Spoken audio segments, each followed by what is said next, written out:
If you thought turn-based JRPGs were slowing down in 2026, yeah, think again. This genre isn't just surviving, it's evolving, and it's not only the big dogs anymore. Indies, AA studios, passion projects, everybody's stepping up. If you love deep worlds, tactical combat, party builds, and stories that actually stick with you, this list is for you. So hit like if turn-based combat still owns your soul, subscribe for weekly RPG content, and let's jump straight into the countdown.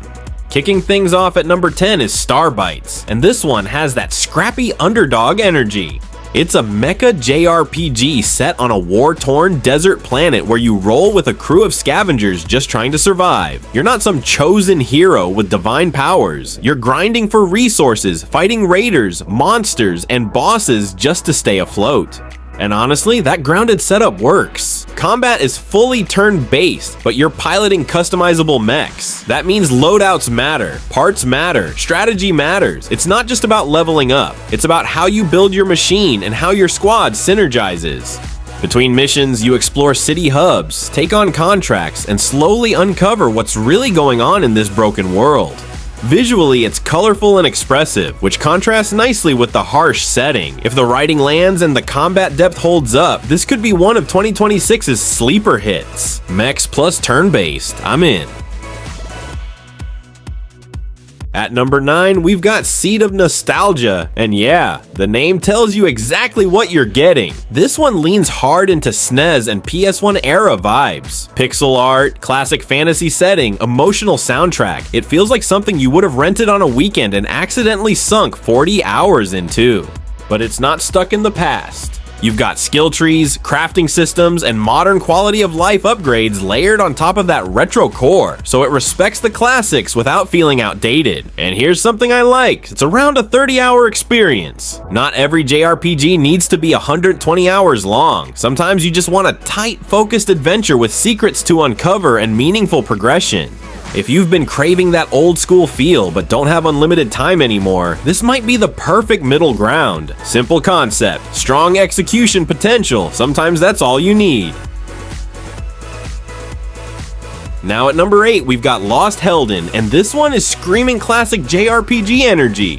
First off, the art style, hand-painted environments, bold character designs, it already looks premium. Then you find out the music is composed by Hitoshi Sakimoto. Yeah, the guy behind Final Fantasy Tactics. And suddenly expectations go way up. Gameplay-wise, this looks deep. You've got 8 playable characters, each with their own skill trees. On top of that, a full job system with over 20 classes to mix and match. That's the kind of customization JRPG fans love.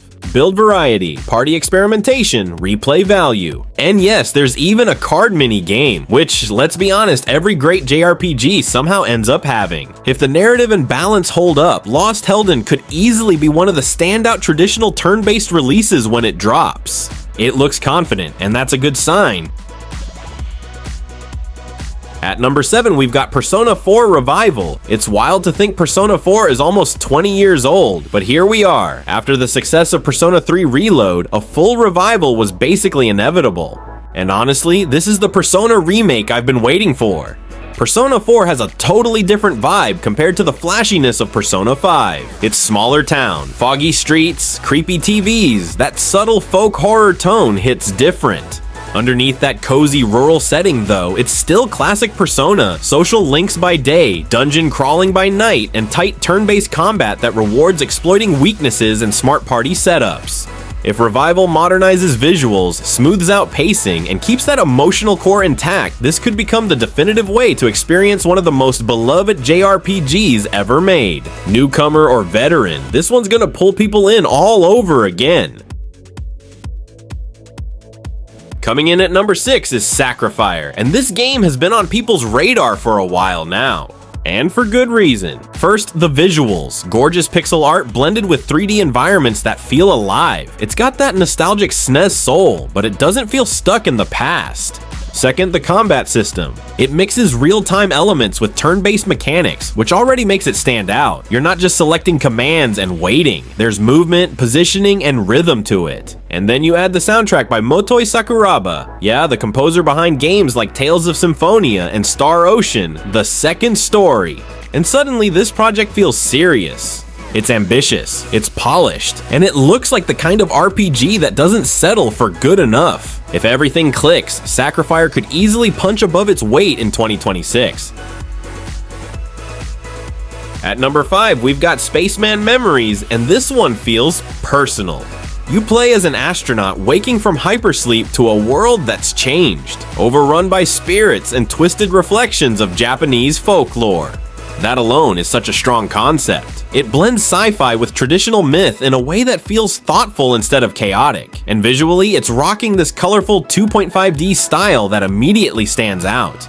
Combat sticks to retro-inspired turn-based mechanics, but the atmosphere feels modern, slower, reflective, almost meditative at times. It looks like the kind of game where exploration matters as much as fighting, where the soundtrack carries emotional weight, where the story sneaks up on you. There's no firm release date yet, but if you like JRPGs with heart and a bit of mystery baked in, this is absolutely one to keep an eye on. At number 4, we've got Forge of the Fae, and this one instantly grabs you with its vibe. Steampunk world, Celtic folklore influence, PS1 era inspired pixel visuals. It feels nostalgic but not dated.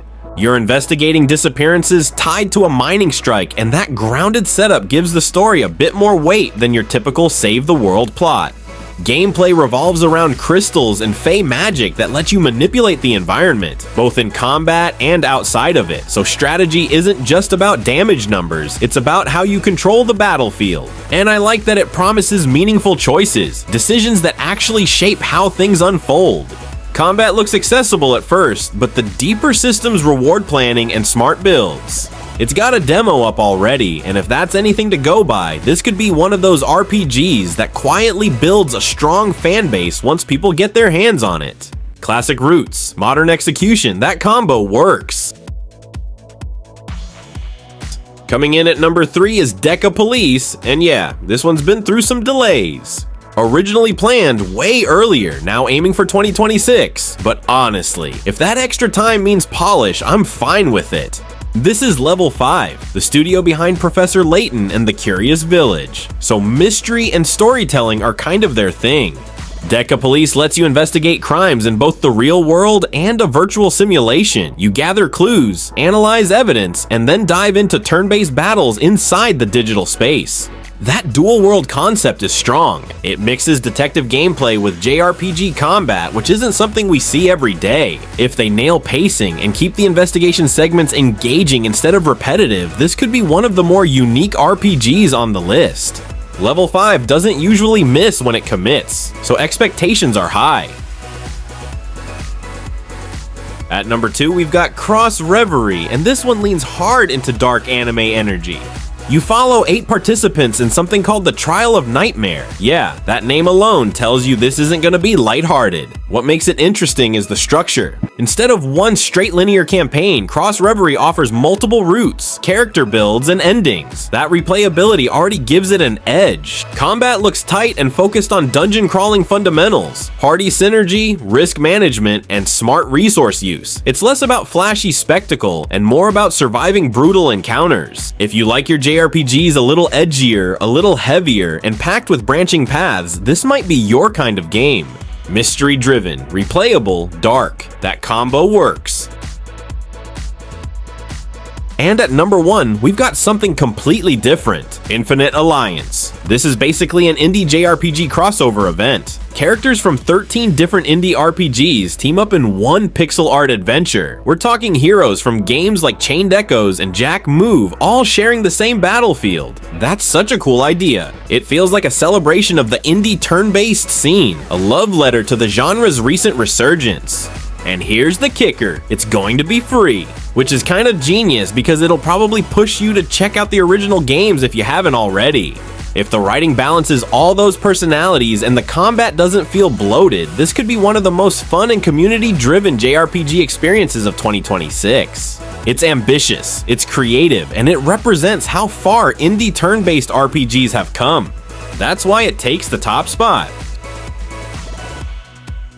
Though yeah, 2026 and beyond absolutely stacked for turn-based JRPG fans. From nostalgic pixel throwbacks to experimental hybrids and massive crossover projects, this genre is not slowing down anytime soon. Now I want to know, which of these upcoming turn-based JRPGs are you most excited for? Drop your pick in the comments.